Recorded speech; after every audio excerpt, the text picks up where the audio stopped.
Good evening and welcome to today's session of Unleashed Hour. It's my privilege to host you. And as we get started, I just want to pray. So we close our eyes for a word of prayer. Everlasting Father, in the name of Jesus, we thank you for this evening and for the session that we have. We pray that as we discuss on fixing our past or dealing with our past, you will speak to us in a special way and help us even in dealing with our past. May the things that we share here be of help to someone in helping them fix their past and get to move forward with their lives for the glory and the honor of your name. And indeed, as we do this, thank you because we are setting the right foundation for us to be able to thrive and to do well in 2021 and beyond. In Jesus' name we pray.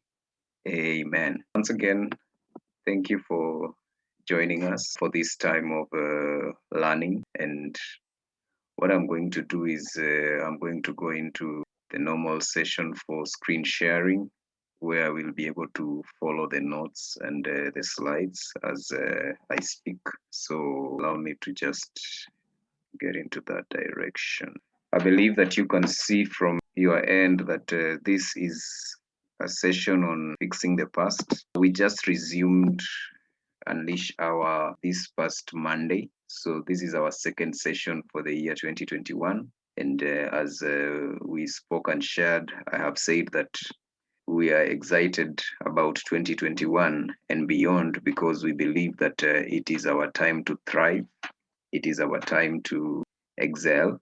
It is our time to do very well for ourselves in everything that we are doing. And therefore, starting from what we shared last week about self-care and all the things that we can do in terms of taking care of ourselves, we build on that this week by talking about how you can fix your past, how you can deal with your past so that it does not affect your present and your future. And we are doing all this in preparation for our desire to thrive.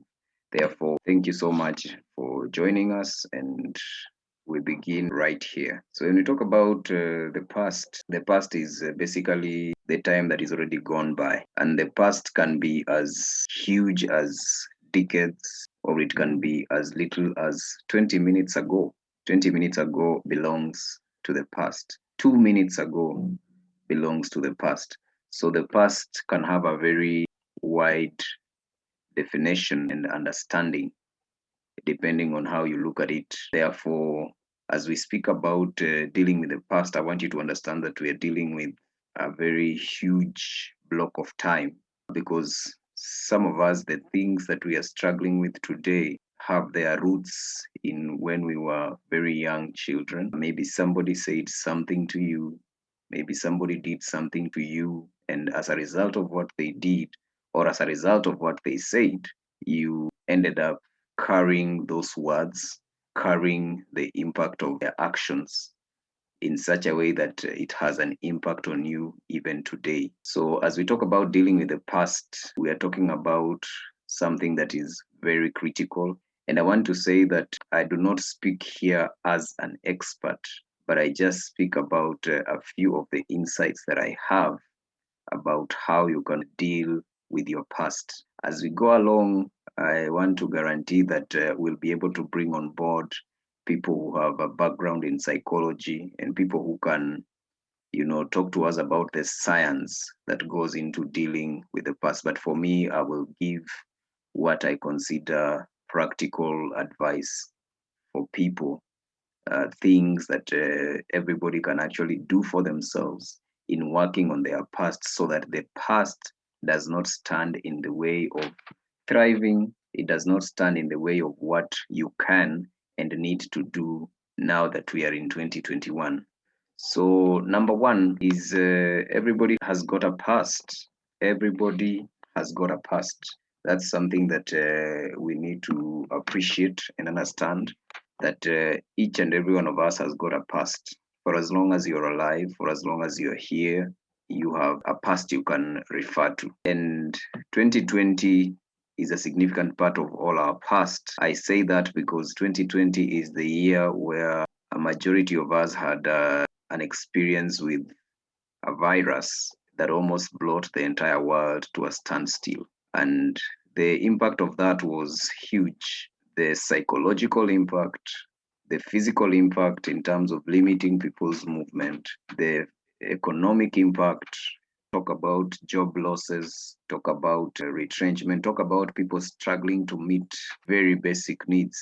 And you realize that 2020, for a majority of the population, was a tough and difficult year. And as we speak today, some of the effects of what happened in 2020 are still with us. In as much as we have handled a lot of the things that surround the virus, probably at a local level, we still have the threat at a global level. And whether we like it or not, it affects us. And if we don't know how to move on with our lives, if we don't gain an understanding, if we are not careful, we can remain stuck there. And the impact of that particular segment of our past can live with us for a long time to come. As I speak this, I am aware of 2008 when there was the global financial crisis and a lot of things went haywire for many people. There are people who I can tell you that 12, 13 years later, they are still feeling the impact of what happened in 2008. And therefore, some of the things that people are experiencing, there is probably very little that they can do about. But some of the things that are there, I am sure are things that if you look at them carefully, you will find that there is room for you to do something, that there is room for you to adjust yourself, there is room for you to take a different direction, which is what I want us to look at today. How do you deal with your past? The other thing I say on this slide is you can't change the events of the past, but you can change your interpretation and reaction to them. You can't change the events of the past, but you can change your interpretation and reaction to them. Therefore, the call on you, the call on me is not to sit and think that, you can change the reality of what happened in the past, but your interpretation, what you derive from it, how you react to it, how you move on with your life going forward is very much within your power. So it's important that we understand that. It is possible to get stuck in your past. That's a reality that we must also come to terms with. That if you don't deal decisively with your past, it has the capacity to destroy your present and your future. And here I will give a bit of my own story. You see, I grew up with my grandmother as my primary caregiver. And the reason for that is that my dad passed on when I was barely 2 years old. 6 years later, my mother also passed on. And, however young I was, the truth of the matter is that you feel and you get to understand that unlike other children, you can't talk about your father. Unlike other children, you can't talk about your mother. And therefore, I had a totally different kind of experience growing up. And it was very possible that as a result of that, my life probably would have turned out totally different. But I want to thank God and I want to say that for me, I didn't feel completely different or I didn't feel like I am missing something very much simply because my dad was not present and my mom was not present. Why? Because I accepted my own grandmother as my caregiver, and she did her very best. She gave her very best every single day to ensure that I grew up and I was brought up right. Therefore, it's possible that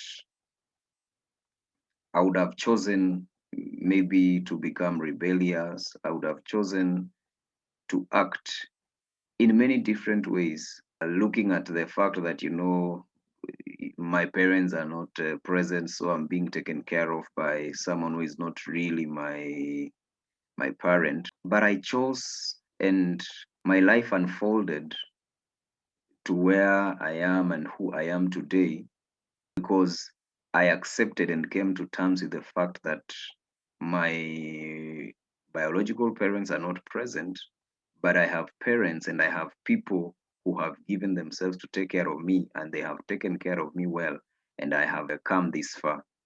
I wouldn't call myself perfect. I wouldn't say that I haven't had my issues, but by and large, I have grown up well.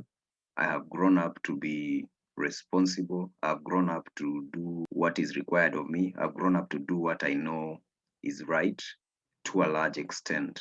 So, your past or the experiences that you've had do not have the automatic power to destroy your present and your future unless you allow it to be so, unless you let it happen like so. The other thing that we can also mention is that a positive past can lull you into complacency, while a negative past can dampen your spirit. So, when we're talking about the past, it's important to understand that we are looking at it from both perspectives, the positive side of the past and the negative side of the past.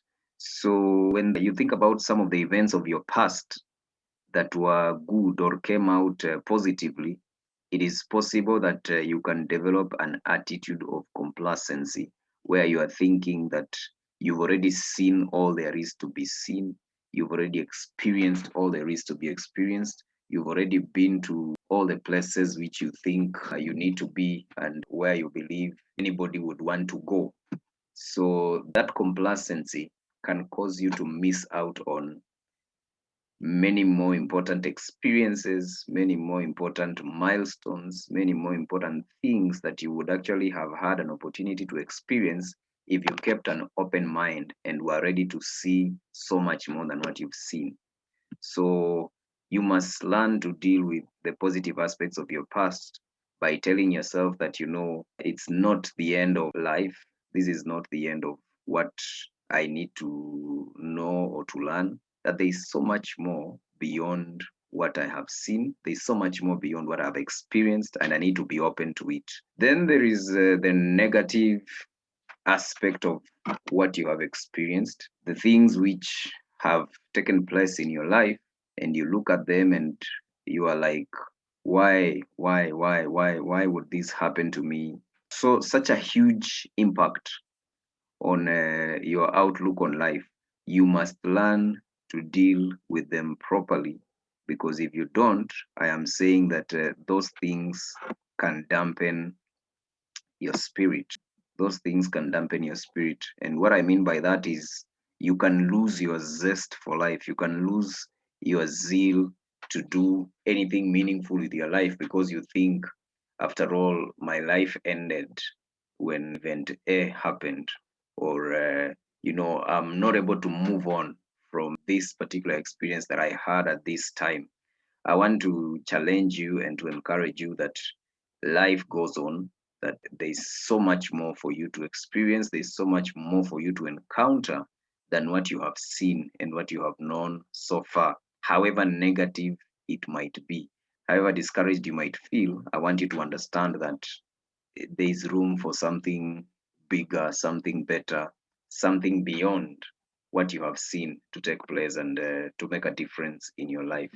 So, traumatic experiences can cause you to lose interest in certain things. And unless you understand how it works, you might struggle to get unstuck. And I will give another story of mine, an interesting story about me and food. So I call it me, pork, and tomatoes.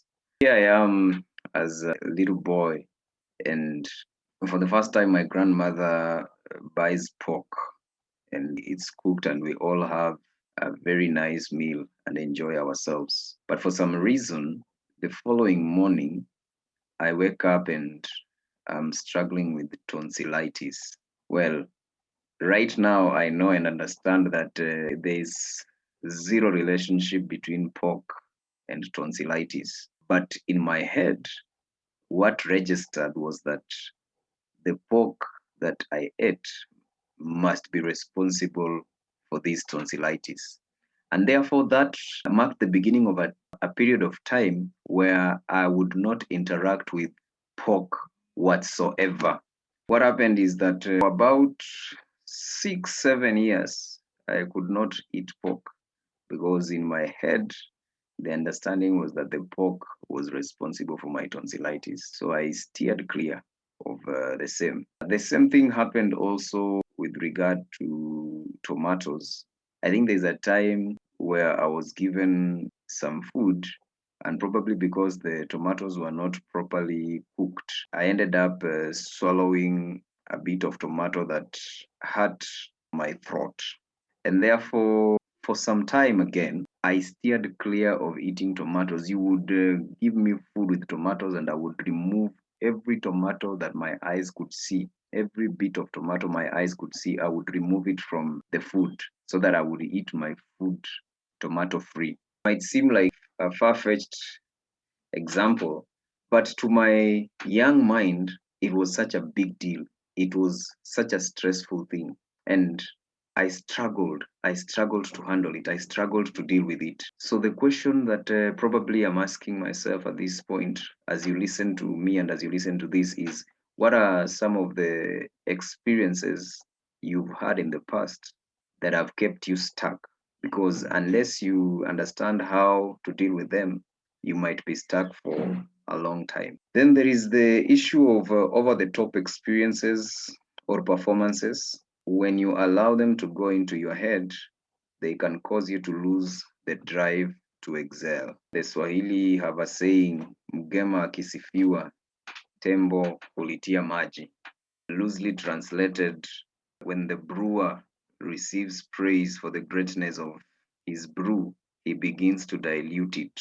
Because if everybody is feeling that it is so great, he feels like there is an opportunity for him to play a few games and nobody will actually tell. That is what happens with the over the top experiences, with over the top performances. They have the capacity to go to your head and cause you to lose that which you used to do in order to excel. So we continue and we talk about how to fix your past. This, again, for me, is the gist of our discussion for today. This is the gist of this particular segment. Number one, there has to be the element of acceptance and acknowledgement. For you to be able to deal with your past, you must learn to accept it, you must learn to acknowledge it. The more you live in denial of what happened in the past, the more you keep telling yourself that it is a bad dream that you're going to wake up from, the longer it will take you to deal with it. But if you can summon the courage and accept that this happened and this is how it made me feel, then you are well on your way to dealing with it. The other thing that I need to say also from the onset before I go on to my next point is that you must make a conscious decision that you are going to deal with it. A decision is very significant in such a matter because when you make a decision, when you make a commitment to deal with something, then you're going to do all what it takes to ensure that your past is actually past. So, two things: acceptance and acknowledgement, and then the commitment to effect the change. The next, clarify how it makes you feel. In the spirit of acceptance and acknowledgement, it is important that you become clear in your head about how that experience, whatever it was, makes you feel. So if you need to write it down, write it down. If you need to speak about it to someone, speak about it. If you need to go over it in your own mind, please go over it. Allow yourself to feel the feelings. Allow yourself to feel the disappointment if it's disappointment. Allow yourself to feel that anger if it is anger. Express how you feel about what happened. It's very important because when you keep things bottled up inside, they continue to hurt you on the inside. You fail to deal with them, or you gloss over issues, they are going to come back stronger. They are going to come back much more, and the impact of that can be overwhelming to you and to your life. No wonder people end up committing suicide. People end up taking actions that you look at and you wonder, how did it get here? Because somebody has continued to gloss over their issues. They have continued to ignore their issues. They've continued to fail to take action about their issues, thinking that they will go away on their own. These things don't go away on their own. They need to be expressed, they need to be brought to the fore. Then, number three, ask yourself, what lessons can you derive from the experiences of your past? What lessons can you derive from the past? So, every experience, however painful, every experience, however unpleasant, comes loaded with lessons. So the question you need to be asking yourself is, what lessons are there in this particular experience for me? What lessons do I need to learn? What lessons do I need to take note of with regard to this particular experience? Write those lessons down.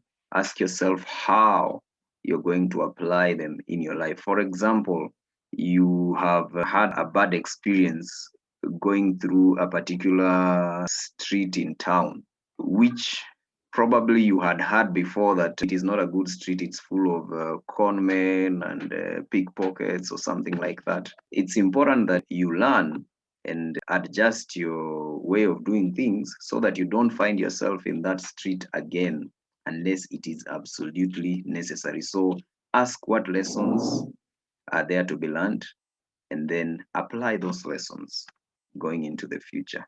Identify what lies you have told yourself about the past and exchange them for the truth. Sometimes we lie to ourselves and we deceive ourselves because it is easier, because it is the easier way out. Sometimes we don't tell ourselves the truth because it feels like the thing that will help us or that will act as a coping mechanism. Some lies we tell ourselves as a coping mechanism, but I want to say that it is not wise for you to continue to lie to yourself about what happened in the past. It is good that you come to terms with what it is that happened so that you are able to deal with it. So exchange every lie you tell yourself or you've told yourself about the past for the truth. Then ask how your experience impacted you for the better. Whether you like it or not, every experience, good or bad, contributed something to you. Every experience, whether good or bad, contributed something to you. So the question that you need to ask yourself, how good was this experience for me? What can I learn about this experience? What can I see about this experience that was good? Realize that all things work for you and realize that your perception is key. There are those who look at everything as though it is happening to them. There are those who look at everything as though it happens for them. The people who are able to deal better with the past are those who look at it from the perspective of, this happened for me, it happened for my good. Romans 8:28 says, for all things work together for good to them that love the Lord and are called according to his purpose. So you need to understand that things work for good. Eventually, it is for you that things happened the way that they happened. Probably there was a lesson that you needed to learn. Probably there were certain things that you needed to get rid of, to deal with. And that is why you had the kind of past that you had. So ask yourself, what are these lessons? What are these experiences? What are these goodies that I can pick up out of my experiences? Then give your experiences a new meaning by focusing on what was great about it. This sort of agrees with what I've shared in the previous point.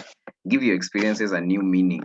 Redefine your experiences by focusing on what was great about them. There are many things you can focus on concerning your past, but you must choose to focus on what was great, what was awesome, what was touching about it. It's very important that you get that clearly. Then create physical and or psychological distance between you and the situation. Sometimes fixing your past requires that you create distance between you and it. You separate yourself from the situation. You separate yourself from the things that would make you feel stuck in that particular situation. It's important sometimes that you move away, because in moving away, you will find healing. In moving away, you will find resolution. In moving away, you will be able to deal with matters before they overwhelm you. Then we can talk about practicing mindfulness. Mindfulness is about living in the present moment. So ask yourself, how can I ensure that I'm living my life thinking about what is happening now rather than what happened in the past? A lot of us spend our lives thinking more about the past, thinking more about what happened, even though there is very little you can do to change it. But mindfulness tells us that we need to enjoy this present moment. There are great things happening in this present moment. There are great experiences around us right now. And therefore, we need to embrace them for what they are, so that in a way we are telling ourselves that our life is not all doom and gloom. Our life is not all difficult. There is a lot of positive, great, amazing things happening in our lives, irrespective of what has happened in the past. Mindfulness will help you to do that. Then, up next, we say that you must also learn to be gentle with yourself as you struggle to let go of the past. Be gentle with yourself as you struggle to let go of the past. Letting go of the past is a process. Do not rush it. Sometimes you will fall short of your own expectations. You'll fall short of what you had decided to do. You will fall short of your commitment. So do not be too hard on yourself in those moments. Know that you are human. Know that it is a process, and know that God is with you every step of the way. And there is grace for you to overcome and to conquer. So do not be in a rush to do this. Do not be in a rush to finish the whole process. Just make sure that you staying on board, you keep going, you keep walking.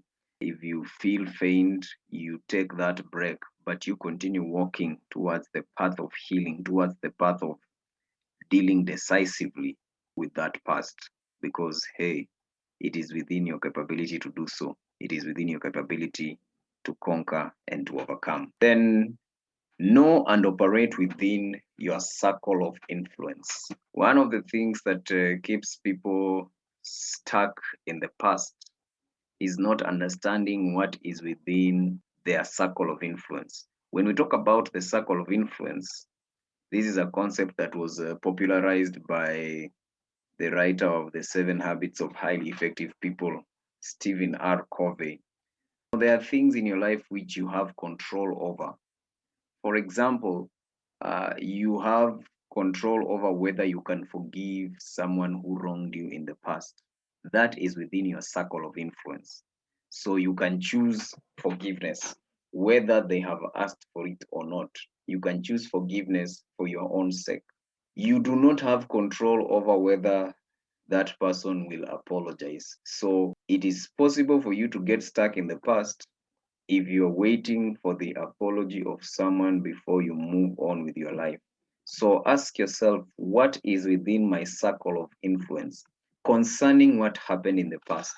Is there anything I can do to make it right? Go ahead and do those things.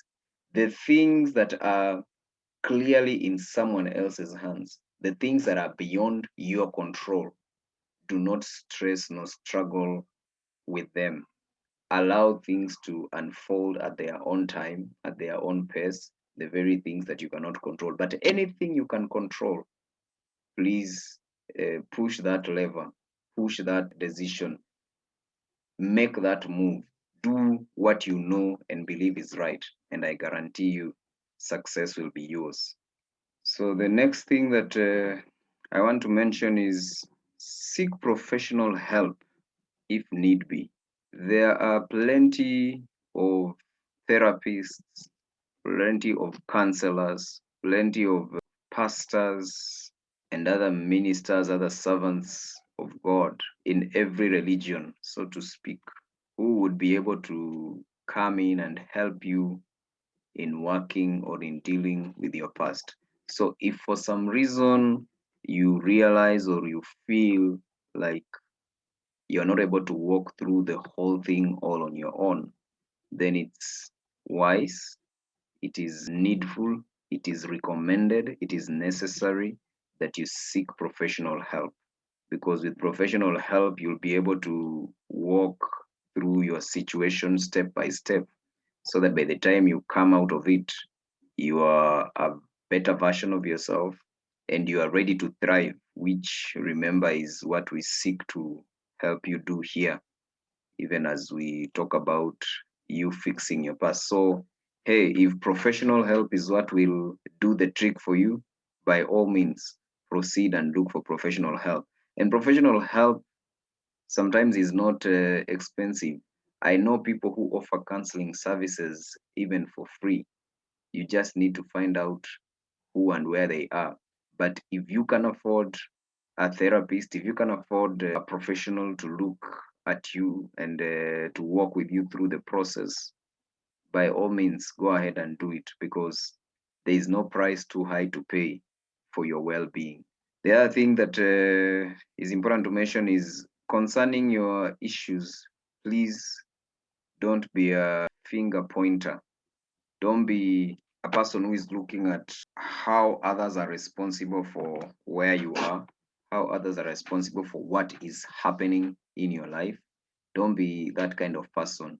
Make sure that you belong to the group of those who have learned to take some responsibility, even if not all the responsibility, for what has happened or what is happening in your life. So don't be one who is looking at who to blame for what has happened in your past. Take responsibility for your past and ask yourself, what is my own contribution? How can I contribute also to my own change and to my own moving on, to my own effort of fixing my past? Then the other thing is, surround yourself with positive people, people who will encourage you, people who will uplift you, people who will speak words of encouragement to you, people who will help you to see your past in a more positive light, people who will help you to see the great things that are happening in your present circumstances. Those are the people you want to surround yourself with. Negativity is toxic for someone who is trying to deal with a past that is not pleasant. So make sure that you are surrounding yourself with people who will offer you help, people who will offer you encouragement, people who will lift up your spirit time and time again. Finally, don't entertain a victim mentality. Please understand that you're not a victim of circumstances. Like I've said in that other point, you have a degree of control. You have a say in what happens to you, in what happened to you in the past. You have the power to rewrite, to rethink, and to reinterpret what happened to you in the past in light of the greater good, in light of the kind of person you have become as a result of that particular experience. So don't look at yourself as a victim. Don't look at yourself as somebody who is helpless in doing anything about the situation. The only way you'll be able to take the next step is for you to realize that you actually have the power, you actually have the ability to decide how to approach the future, irrespective of what that past is. So I will end with Philippians 3, scripture I love so much. Philippians 3 from verse 12 to 14. Paul is speaking and saying, forgetting the past, I press on towards the mark of the prize of the high calling of God in Christ Jesus. He's spoken so much about what has happened in his life, and for him, most of them were positive experiences. But he's saying, he's counting them as nothing, he's considering them as nothing, because when he looks to the future, he realizes that there's so much more land to conquer, there's so much more to do, there's so much more to experience, that he cannot allow his life to be consisted only of what he has experienced so far, that there is so much more to his life than what he has experienced, which is the mentality with which we need to approach life ourselves. That irrespective of what has happened in the past, irrespective of the experiences we've had in the past, we must look at our lives as beyond those experiences, that there is life beyond COVID-19. There is life beyond that traumatic experience. There is life beyond that difficult situation that you found yourself in, so that you're able to proceed and to go on towards a great future. You're able to position yourself to thrive. You're able to position yourself to do exceedingly well. So, with that, I would like to bring this to a close. So, if you are looking for support and help with regard to thriving in 2021, having listened to what we shared in our previous video, and having listened to this, I want to invite you. You can actually get in touch with us. You can call me on +254 774 776 413, or you can reach out to me on asenasam, ASENASAM @gmail.com, and we can chat about how we can work with you, how we can offer you support as Optimize Institute for you to be able to thrive in 2021 and beyond. So I am making that invitation that, hey, get in touch, let's talk, let's see how we can work together through our many programs to help you thrive in 2021. There is a specific course that I have going, which is called Optimize Your Life. And Optimize Your Life is about making the most of every situation, making the most of every circumstance, making the most of every bit of who you are. And one of the things that we deal with in that particular course is your experiences and your past and your pain of the past, and how you can take that and make use of it to build a great future for yourself and for the people that are around you. So I want to invite you to make a point of connecting with us if that is something you would like to do. If you are keen about thriving in 2021, please make sure that you get in touch with us, and I'm sure that things will pan out well for us. For this week, that will be it. Thank you so much for taking the time to listen to this. I want to encourage you to subscribe to the YouTube channel. I want to encourage you to share your comments about what we have discussed today. And if you found this helpful for you, I want to make a special appeal to you to share with the people in your network who you believe would benefit from this kind of information. And let's help as many people as possible thrive in 2021 and beyond. So God bless you. Enjoy the rest of your week. Enjoy the rest of 2021, and let us purpose to thrive together. Thank you so much.